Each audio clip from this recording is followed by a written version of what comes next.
Parte uno. La escena que ella nunca olvidó. El ruido del bar en el centro de Madrid parecía envolverlo todo. Vasos que chocaban, conversaciones superpuestas, risas que subían y bajaban como olas. Lidia, apoyada en la barra, intentaba ordenar sus pensamientos cuando ocurrió algo que cambió el rumbo de aquella noche para siempre.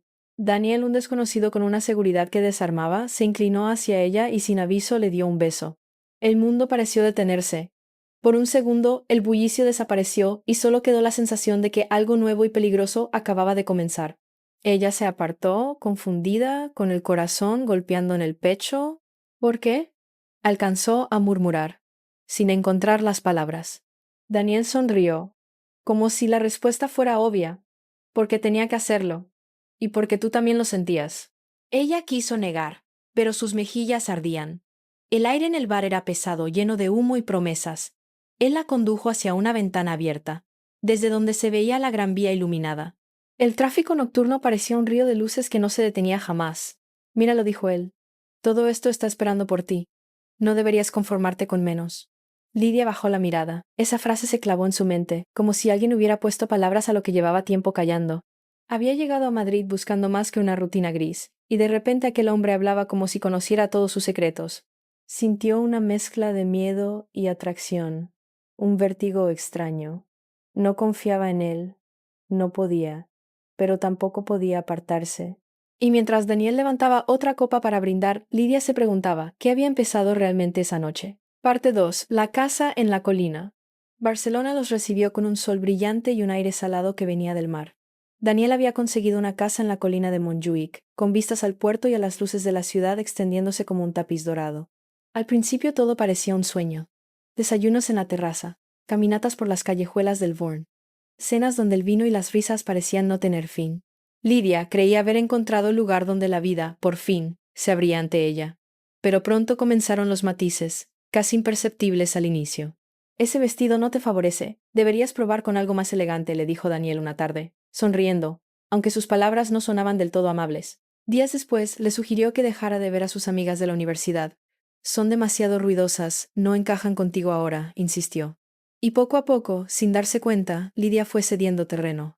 Dejó de contestar mensajes, canceló planes, convencida de que era por el bien de la relación.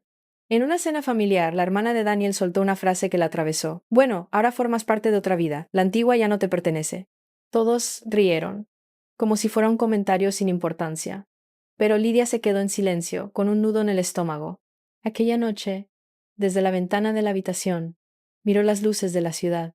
El mar brillaba en la oscuridad, y por primera vez sintió que estaba sola en medio de tanta belleza. Parte 3. La primera grieta.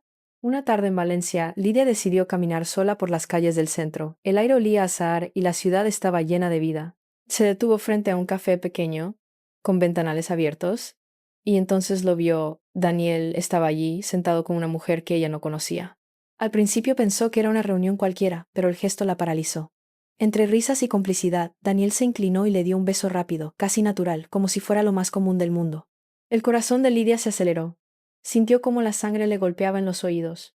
No entró, no hizo un escándalo. Simplemente dio media vuelta y salió a la calle, con el ruido del tráfico mezclándose con su respiración agitada. El viento fresco le golpeó la cara, pero no la calmó. Esa noche, en casa, se sentó frente a Daniel. ¿Quién era ella?, preguntó, con la voz más firme de lo que esperaba. Él la miró, tranquilo, casi divertido. No empieces, Lidia, te estás imaginando cosas. Ese tono la desarmó más que cualquier confesión. ¿Era cierto lo que había visto? ¿O Daniel realmente era capaz de hacerla dudar de sus propios ojos? Mientras él cambiaba de tema, Lidia sintió que la grieta en su mundo se hacía más grande. Se acostó tarde, mirando el techo, con la certeza de que algo se había roto para siempre. Y sin embargo, lo más inquietante era no saber hasta dónde llegaría esa ruptura. Parte 4. La búsqueda de una salida.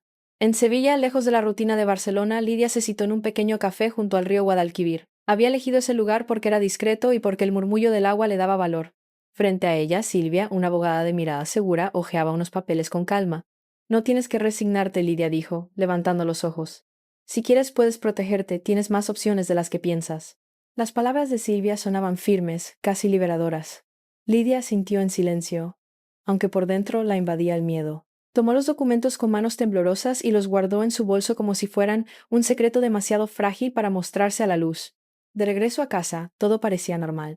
Daniel hablaba de negocios, de viajes futuros, de cenas importantes. Ella lo escuchaba, fingiendo interés, pero su mente estaba en otra parte. Por las noches, cuando él dormía, sacaba la carpeta escondida en el armario y repasaba cifras, fechas, firmas. En el vecindario empezaron los rumores. La esposa siempre sola, murmuraban las vecinas al verla pasar. Esas palabras la herían más de lo que admitía. Una madrugada, mientras revisaba documentos, escuchó un crujido en el pasillo. Cerró la carpeta de golpe y contuvo la respiración. No vio a nadie, pero desde entonces no pudo sacudirse la sensación de que alguien estaba observando sus pasos. Y con cada día que pasaba, la tensión crecía como un hilo invisible, dispuesto a romperse en cualquier momento. Parte 5. El día del juicio.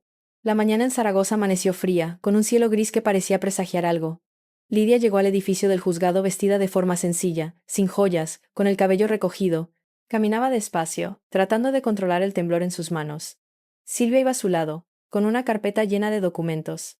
Dentro de la sala, Daniel la esperaba impecable en su traje oscuro. Saludaba a conocidos con esa sonrisa confiada que tanto la había seducido al inicio. Cuando la miró, inclinó la cabeza como si ya supiera el final de la historia. La audiencia comenzó. Silvia expuso los primeros argumentos, habló de papeles, de acuerdos, de compromisos incumplidos. Lidia escuchaba queriendo creer en cada palabra, pero al ver al juez fruncir el ceño sintió un vacío en el estómago. Daniel se levantó con calma. Su voz llenó la sala. Siempre me he ocupado de ella. Todo lo que tiene lo recibió de mí. Si ahora se siente insatisfecha, no es responsabilidad mía. Hubo un murmullo entre los presentes. Lidia quiso responder, gritar que no era cierto, que él había borrado poco a poco su mundo. Pero su voz no salió. Solo apretó las manos sobre las rodillas, clavando las uñas en la tela del vestido. La sesión terminó sin un desenlace claro. Afuera el frío era aún más intenso. Lidia respiró hondo, pero la sensación era la de estar perdiendo terreno. Y mientras miraba cómo Daniel se alejaba rodeado de gente, se preguntaba si aún quedaba alguna carta por jugar o si todo estaba ya decidido. Parte 6. El giro inesperado. La sala del juzgado estaba silenciosa. Un murmullo apenas se percibía mientras el juez revisaba los últimos documentos. Lidia sentía cómo el corazón le latía con fuerza. Cada palabra de Silvia resonaba en su mente.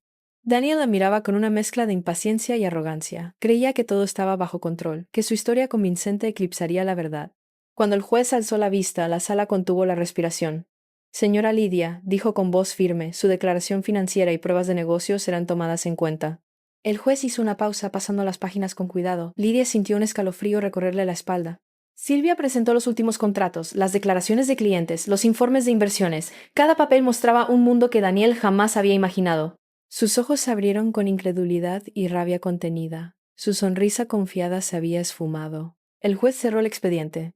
Se considera propiedad separada todo lo que ha sido generado y mantenido por la señora Lidia sin aporte del señor Daniel. La división de bienes restantes se hará conforme a la ley. Lidia respiró profundo, una mezcla de alivio y vacío. Daniel intentó decir algo, pero no encontró palabras. Afuera, la luz del mediodía parecía más intensa, casi cegadora. Caminó sola hacia la calle, con el sol sobre la cara, con un nuevo peso y una extraña libertad. Y entonces lo entendió. La victoria no estaba en las cuentas, ni en las propiedades, ni en el dinero. Estaba en reconocer que podía seguir, aunque todo se hubiera desmoronado. Su vida estaba rota, sí, pero era suya. Un suspiro, una sonrisa triste. El futuro era incierto, pero por primera vez se sentía dueña de su destino. Fin de la historia.